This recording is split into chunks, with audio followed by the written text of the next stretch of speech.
Alright guys, before we start the NFL podcast, remember guys, this post each and every single Saturday. We just go through all the NFL news you missed throughout the week. So yeah, that's all we do on this YouTube or this podcast. So hopefully when the season starts, we can spice it up a little bit, add more segments to the show. But for right now, we just go through all the news leading up till until the NFL season starts in September, or even in the preseason starts. And I can't wait to add more segments throughout the preseason and regular season. It's going to be a whole lot of fun. But remember, this post each and every single Saturday. So this first news story, really interesting one. The title of the article here is "Agent Teams Have Shown Interest in Greg Hardy." So this article is by Ben Levine. It's a very interesting report. Greg Hardy is still to make his way back to the NFL, and Agent Drew told PFT Live's Mike Florio that several teams have shown interest in the troubled defensive end. However, a deal isn't impending and isn't particularly optimistic about the whole situation. I wouldn't be either. I'm pretty sure Greg Hardy, this is a quote from his agent. He says, quote, "Teams have shown interest, but nothing is imminent. I can't sit here and say I'm overly optimistic either. I know this is a window for Greg. It's really important for if he's going to continue his NFL career that gets into a training camp. I'm working as hard as I can to let teams know that his issues are in the past. Greg has learned from that. People tend to learn when they go through hardship and adversity, and I think everyone can see what Greg's gone through has humbled him, and he's improved for the better. So I don't get some of this wrong. This is what he did to get kicked out of the NFL. Of course, those issues of the past might be unforgivable in some organizations' eyes. Hardy was arrested following a domestic violence dispute in 2014, and he was also jailed for cocaine possession in 2016. The now 28-year-old has had an opportunity with the Cowboys in 2015 when he compiled 35 tackles and 6 sacks in 12 games, 12 starts. However, the player was moody, lazy, and late to practice. So, he apparently laid his hands on a woman. He's had drug issues in the past, and his personality is not good for your locker room. So I don't think, and he's a great player. I mean, just right there, those stats alone, he had 6 sacks. When he was a Panther, he was an all-pro caliber defensive end. He was a beast. I can't remember, I think it was like his nickname. My brother is a Panthers fan, so I watched a lot of his games. He was a really good pass rusher, and he was really good against the run too. He was a load to deal with. He's one of the best pass rushers in the NFL. Unfortunate that he had to ruin all of that with off the field issues, and it sucks. We see that more. I don't want to say we see it more than we ever have, but it sucks when you see it. Like, you're such a talented player. Why are you doing this to yourself? And it sucks that we don't get to see these players play. It is the whole situation here. So this is the latest on Kirk Cousins. I did an NFL news update on this, but apparently there has been some developments in Kirk Cousins things. So this is the latest on Kirk Cousins. Redskins bigwigs. This is the article. It's by Connor Bryan. Are logheads over franchise tag Kirk Cousins long-term value, which isn't anything new. Entering the 2015 season, Cousins first as a starter, now former Washington Redskins general manager Scott God, I can never say his name right. Wanted to sign his last name is McCloujahn. Wanted to sign then unproven pass rusher to a contract extension worth $12 million a year. However, the GM's boss in the front office declined. Reports Jason Nicole of Bleacher Report that after Kirk Cousins broke out that season, the single collar's price rose to $20 million annually, a figure which the GM was uncomfortable paying. Plenty more on Cousins on the Monday deadline for the Redskins to ink him to a multi-year deal approaches. So that's interesting. So he was going to give him an extension for $12 million a year. Then his boss, Jason Colt, or his name? No, his boss, whoever his boss is, and they don't say who it is, whether that's the team president or the owner. Those are the only two I can really think of that would decline that. So that's interesting. So they were going to give him an extension. And you know what's funny about this? I brought this up in the NFL news update, but the longer the Redskins wait, like the more expensive Kirk Cousins gets, which is just funny to me. Like not only if they franchise tagged him again next season, that's going to be, I think, $34 million, which is insane. That's way more than Derek Carr's getting paid a year. Derek Carr's getting paid $25 million or $24 million. No, it's $25 million a year.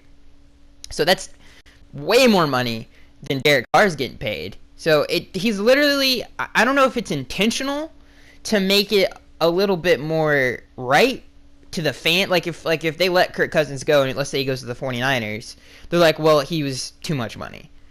And then the fans, I don't know if that would sit well with the fans if that was a good enough explanation for them to let him go.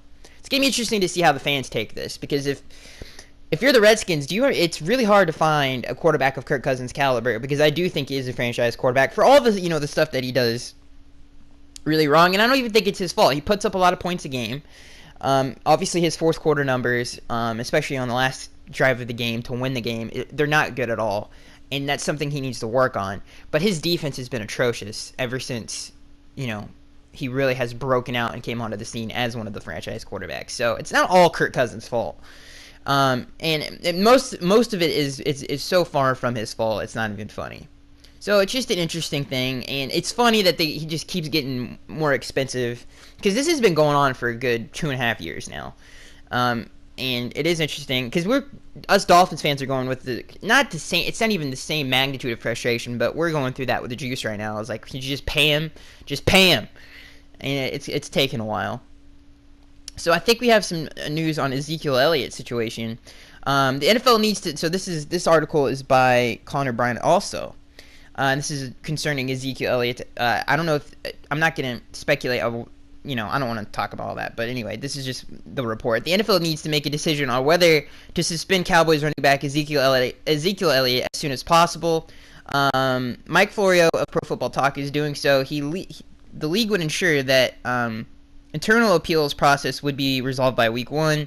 Reasons Florio Elliott is bracing for a season-opening ban. That's so stupid. According to Adam Schefter of ESPN, and Florio wonders if the league leaked that information to Schefter in order to gauge the opinions of both the public and Jerry Jones. The Cowboys owner has made it known, the NFL higher-ups, that he wouldn't react kindly if the league suspended one of his stars without ample justification, reports Florio. Given the power Jones has, the NFL needs to, quote, I was reading the wrong thing there. So at the same time, the league's also in a difficult situation because it can't afford to screw up another ruling involving domestic violence. So that's interesting. So this is why I hate Roger Goodell. Be a man, and I'm not saying this like, okay, maybe not, that's maybe too harsh to say, but be a good commissioner and make a dang decision. So obviously Roger Goodell has been criticized in the past for trying to be a disciplinarian just to be a disciplinarian, so players respect him. And obviously that has completely backfired on him. Going back to Bullygate, which was a total mess up when Richie Incognito literally got a whole year of his career taken away from him, that he's worked his whole life to achieve, and literally a whole year out of his life he didn't get to play football because Roger Goodell completely ends up Richie was completely innocent in the situation, and then he got his name just drug through the mud, and us Dolphins fans lost one of the best guards in the crapping NFL. Then you look at the Saints, and they lost the Saints really got the end of that one. They lost their coach for a year. They lost Greg Williams, who was both of them completely innocent. The whole league was doing bounties, first of all. That had been going on for years. And is it a good thing to have in the NFL? No. You just got to handle that a different way. Don't just punish the Saints. Just say, if I see anybody else do this, we're going to lay down the law. And then obviously the most famous one out of probably all of those was Deflategate, and how that was handled. And that was just that was one of the more dumb things I think I have ever witnessed in my life, and it's coming from a Dolphins fan. You don't think I don't care what you do with the Patriots, okay? As far as I'm concerned, I hate the Patriots, but that was handled terribly. So this is another situation that Roger Goodell finds himself in, where Ezekiel Elliott is not even guilty for anything, and he could face a one-game suspension. Wow. Why? Why are you giving him a one-game suspension? And I know in the whole Ray Rice situation, obviously that was handled poorly, but it wasn't handled as poorly, I think. Obviously he flip-flopped on that one, and that made him look bad, but I don't think that was handled as poorly as those other ones, because all of those other ones, not only did they devastate the NFL franchise, which it did, it devastated the fans, and it took talent away from those NFL franchises. The Patriots, it took Brady away. The Saints, it took Jonathan Vilma away. It took Sean Payton away. And then you look at what it did with us, it took Richie Incognito away. And we were, so, you know, it's a total just disaster. And if they do this to the Cowboys, they're going to take Ezekiel Elliott away for no reason. So you're just taking players, like, it's so stupid. I'm not going to, I mean, that's just my opinion on it. And this is one of my favorite, like, just notes here. So this is from the article. Wonders if league will leak that information to Scheffner in order to gauge the opinions of both the public and Jerry Jones. If that's true, that is so stupid. Oh, we're thinking about suspending him in week 1. Hey, Roger, before you do that, let's just see how the fans and Jerry Jones react to it. So obviously they're suspending him for no reason, because if there was any evidence that he actually did what he's being accused of, then you wouldn't even have to think about it when you suspended him. So he's obviously done nothing wrong. He's innocent, and you're waiting to see what the fans think and what Jerry Jones think. I mean, that is just, you might as well do your job, Roger, for God's sakes, and stop making everybody else's life miserable, for God's sakes. I mean, jeez Louise, that is a track record that no commissioner will ever match. Suspending all of those players for zero reasons at all, just because you want to look like the big bad boss, for God's sakes. Oh my God. Okay, and you wonders why people boo him when he goes up, I mean, for God's sakes, Roger. Oh, God. Alright, let's move on from that. I'm sorry I had to rant about that, but it's just ridiculous at this point. Because oh my God. Alright, let's move on. Alright, what else? What do we got here? Alright, we got the supplemental draft. And I think the last time I heard about this, I think none of the teams actually selected anybody. So this article is by Zach Links, and it's on the supplemental draft. If you weren't paying close attention, you might have missed this year's supplemental draft entirely. That's because all 32 teams passed up on the opportunity to select either of the 2 players who were eligible. Although this year's draft lacked excitement, we've been getting lots of requests from readers in recent days to break down the supplemental draft and explain how it works. Okay, so they're just, to kind of remind, just some of the, one that comes off the top of my head that was, one of the best players, like, another player that again, not saying Josh Gordon isn't all at fault there, because I think his situation was handled poorly as well, in some areas. Obviously, he's a repeat offender, but, I think one of his suspensions was because he was drinking alcohol, which is just the most hypocritical thing. Anyway, get off the Roger Goodell thing. Josh Gordon, one of the great years a receiver has ever had, he came out of the supplemental draft. So I guess if you guys want to hear about how the supplemental draft works, so the supplemental draft allows NFL teams to select player. Again, it's just like the same draft for one reason or another. We're barred from entering the regular draft. Okay, so let me restart. The supplemental draft allows NFL teams to select players who, for one reason or another, were barred from entering the regular draft this spring. When a team selects a player in the supplemental draft, they forfeit their corresponding pick, in the regular draft next year, which is stupid. For example, if a team selected a player in the 6th round of the supplemental draft this year, they would have to give up their 2018 6th round selection. How stupid is that? The 2017 draft marked the second consecutive year in which and where no players were chosen in the supplemental draft. No one came off the board in 2016 either. I remember that one. And it was a bit of surprise since Purdue defensive tackle Razan Howard was up for grabs. Howard wound up signing with the Texans after the draft ended. He even received a signing bonus, but he was dropped from the team's down. The team dropped him down to the 75-man roster. Of course, That's not to say the supplemental draft is a pointless exercise. In 2015, Rams selected Clemson offensive tackle Isaiah Battle with the 5th-round choice. The 6'6" tackle has yet to break out, but he did spend time on the Rams 53-man roster, and obviously Josh Gordon also came out of the supplemental draft. So yeah, interesting. A couple other guys here that they listed that I completely forgot about. Bernie Kosar, former NFL MVP, one of the more underrated quarterbacks in NFL history. Really ran and commanded that Cleveland Browns offense in the 80s that was pretty powerful. And then obviously Chris Carter, who started his career as a Philadelphia Eagle, which a lot of people forget about that. Alrighty then. And that's I'm not even. I was about to get back into the Roger Goodell situation. I'm gonna stop now. Let's see here. What else we got here? NFL suspends Vikings wide receiver Michael Floyd. So if you're a Vikings fan, let's get into this. Let's see how it's loading. So let's see how long. Michael Floyd is suspended. Who's also getting suspended? He was accused of drunk driving. I'm pretty sure the Vikings will not have Michael Floyd to start the season. The wide receiver this article is by Zach Links of Pro Football Rumors. The wide receiver has been suspended for the first 4 games of the 2017 campaign, according to Field Yates of ESPN. So yeah, Michael Floyd I think has been completely disappointing since he started his career in Arizona, coming out of Notre Dame. Him and Justin Blackmon were just, even though both of them. Justin Blackmon just couldn't stay on the football field because when he was on the football field, he was an absolute beast. And then, Michael Floyd really never reached his potential. He had one really good year, but that's about it. Let's see here. Let's move on from that. But both of those guys look like they were going to be legitimate number 1 wide receivers coming out of that draft, and both of them just failed.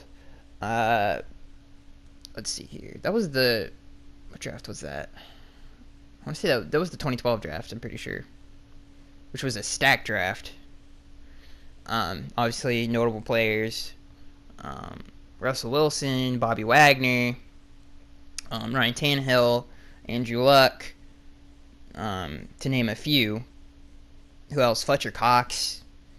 God, there were so many great players coming out of that draft.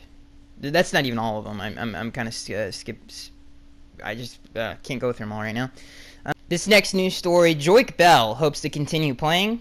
If you guys don't remember Joique Bell, he was the former Detroit Lions running back. Was really good at screens. One of the things when I watched Joique Bell, I was like, man, he can set up blockers. He could set up blockers pretty well. Joique Bell, and he was a combo back. He was a good receiving back threat, and he was a good power back. Joique Bell isn't finished with football. At least he hopes he's not. The veteran running back says he's still looking to find work in 2017. Let's see here. Quote, there have been a ton of guys in the league that know what I can do, coaches and GMs, but I have no timetable to sign with a new team, Bell said. I've been an injury-prone player. I feel better than I have in a long time, physically just waiting on the call. Bell will turn 31 in August. So yeah, Joique Bell. I mean, he's a good receiving. Well, I would say he's an okay because his speed. I don't think he's like when I think of a good receiving back, I think of somebody like a Theo Riddick who's got that quickness and speed to get loose and really be a mismatch on linebackers. I don't think in today, especially right now, with linebackers like Dion Buchanan in the NFL that are literally basically DBs, and there's a lot of examples of that. I mean, Luke Kuechly, he might not look like a DB, but the man, you can put on tape of him running with Julio down the football field, which is just insane. That's how athletic linebackers are now. You have to have that guy in the backfield, like a Shady McCoy, that is that athletic to really be a receiving threat in today's game. So I don't think Joique Bell is that anymore. So let's see here. I think that's let's see here. I think obviously the Le'Veon Bell situation. Nothing has. The Steelers. In this report, it says the report I did in the NFL News Update. The Steelers just are hesitant to pay him anything, and they're trying to get him on a contract that gives him $9 million annually. They're hesitant. Part of that is people don't really know the market for running backs. Obviously, the value of a running back, apparently, air quote, like people think it's not as, the value of a running back has been watered down since this is a passing league now. I completely disagree. I think a running back nowadays, like if you look at Christian McCaffrey, that is today's running back. And not even only him, though. Like, you saw what Jay was able to do. You saw what Marshawn Lynch was able to do in today's NFL. You've seen what AP was able to do in today's NFL in 2012, where he literally ran his team until the playoffs. Running backs are still a huge part of an NFL offense, and you still need a franchise running back to get to the Super Bowl. So I completely disagree with that whole stance on running backs. I think it's insane. So this next report is concerning Bruce Arians, who we all hope gets better soon. Bruce Arians had a cancerous part of his kidney removed, and obviously there were questions whether his future in Arizona, whether he would coach next season, and he said he's feeling better, and we're going to be able to see old Bruce Arians on the sidelines for the 2017 season. Super underrated coach, obviously molded to some of the best quarterbacks we know today. Obviously Peyton Manning, Andrew Luck, Big Ben Roethlisberger. He completely changed Carson Palmer's career. He was probably, he's one of the original quarterback whisperers, because a lot of people forget how long Bruce Arians has coached. He coached with Bear Bryant, so that's how old Bruce Arians is. The man's really, really old. Let's see here. He's been around. He's been around a long time. I think that is all the news. Yeah. See, I told you, there's not a lot to talk about this week. This is why I can't wait for the season to start. Because obviously we're gonna add some segments in there. We're gonna preview all the NFL regular season games. So that should be fun. Obviously, okay.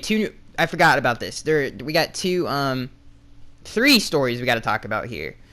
Obviously, this is a This title of this article is titled USC quarterback Sam Darnold not a lock or on draft decision. This article is by Zach Links. Recently, a report indicated that USC quarterback Sam Darnold, the early frontrunner to go number 1 overall in the 2018 draft, might wait until 2019 to enter the draft. Darnold took to the airwaves this week to deny that any decision was made, but in the process, he inadvertently confirmed that he could be holding off on going pro. So this is what he said, quote, "I'm really just taking it 1 year at a time, honestly." Darnold said on ESPN SportsCenter, "That's my mindset. I don't know where he got his information from. I'm really just taking it 1 year at a time." So yeah, there you go. So everybody's like, don't, if you're a team and you're tanking for him, which, to be honest with you, the two quarterbacks behind him have franchise quarterback potential. I think he's more of a lock. I think he's more of a guaranteed thing than the other two behind him. And those other two are Josh Allen and Lamar Jackson.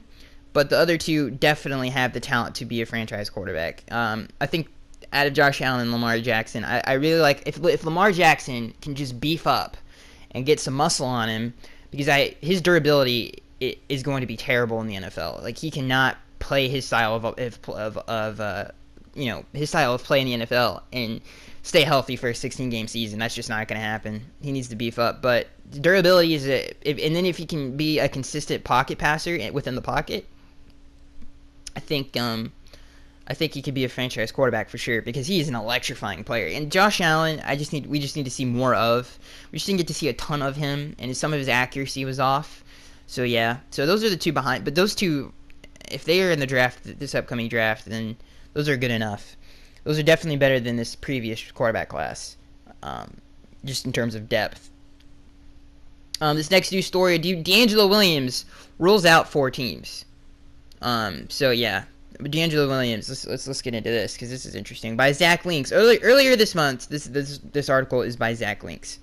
Earlier this month, DeAngelo Williams told ESPN.com's Adam Schefter that he wanted to continue playing in 2017. However, he said that there were 4 mystery teams he refused to play for. The running back has now revealed the identity of those teams. I think I already know some of them. Surprisingly, the Panthers are one of those teams. Wow, that Williams says he's not willing to sign with. The 40-year-old spent his first 9 seasons of his career in Carolina, but he left there with a bad taste in his mouth because of the way his departure played out. He also said that he would not sign with the Cowboys because he grew up a 49ers fan. The Browns and Jaguars, Williams said, are also not in consideration because of their losing seasons. Williams was not exactly delicate as he broke down his reasons for crossing off each club. Quote, they don't ever show up during the playoffs, Williams said, of the Cowboys. And then he said, quote, they always disappear in the playoffs. In theory, that leaves 28 teams for Williams to possibly join this summer. That's a little ridiculous. I mean, he is older, and DeAngelo Williams is known for his personality, so, it's interesting, I guess. But yeah, he could still play. He had last season. He was in the NFL. He had 900 and something yards rushing and a bunch of yards receiving and a bunch of catches. So he had 11 touchdowns. So he still can get it done on an NFL football field. And I would expect him. I would expect him to join or rejoin the Pittsburgh Steelers because I think they need him, and I think that would give them more of a reason or being more okay with signing Le'Veon Bell to a long-term deal. So that should be good for Pittsburgh Steelers fans. Let's see here. I'm trying to find. Okay, yeah, this is the last story of the day, and it's Calvin Johnson. This is such a terrible story, and it just punches you in the gut. It sucks so bad. I think hopefully they have the full story here. By Dallas Robinson. Former Lions receiver Calvin Johnson has hinted that Detroit's long string of failure played a role in his retirement, and he reiterated that sentiment last week, according to Dave Brickett of the Detroit Free Press News. This is from Calvin Johnson. Quote, I was stuck in my contract with the Detroit Lions, and they told me they would not release my contract. Oh my god, hang on. The page reloaded. I apologize, people. We're right in the middle of this, but this is obviously very Barry Sanders-esque, and people forget Calvin barely played 9 seasons. That's 9 seasons, and he barely played all of them. So, I mean, he barely played 9 seasons. Not like he was injured. Anyway, to finish this, quote, I was stuck in my contract with Detroit, and they told me they would not release my contract, so I would have to come back to them. Johnson said, I didn't see the chance to win, for them to win a Super Bowl at the time. And for the work I was putting in, it wasn't worth my time to keep on beating my head against the wall and not going anywhere. So I'm sure you guys have heard this. If you watch ESPN, I'm sure you guys have heard this a million times. But it is unfortunate. I mean, Calvin Johnson is Calvin Johnson. How fun is Calvin Johnson? Is so fun to watch. And he's such a great example of he has all the talent in the world, but he's also a technician. Which makes him even more dangerous. He doesn't just rely on his physical gifts. He knows how to play the game of football, and he's one of the best route. Like, he's legitimately 1A and 1B, or 1A and 1AB, because in terms of route running in the NFL, like, he can get it done on so many levels, and it's so unfortunate to see that he wants to still play, but he can't. Or he wanted to still play, and he can't. So that's unfortunate. It just sucks. I would love to see Calvin back, in any kind of capacity. Just to watch him play as a football fan, it would be awesome. So that is going to be it, guys. This has been your NFL podcast for the week. Remember, this posts each and every single Saturday. And remember, guys, this we're going to try to add more. We're not going to try. We are going to add more segments where we go through all the games of that week and we preview them. I think we might add a fantasy football segment to this show. And then obviously we're going to add a rookie watch segment, which is going to be really fun. We're going to rank all the rookies each and every single week, which is going to be really fun. So that is going to be it, guys. I am Skags1383, and I will see you guys in the next one.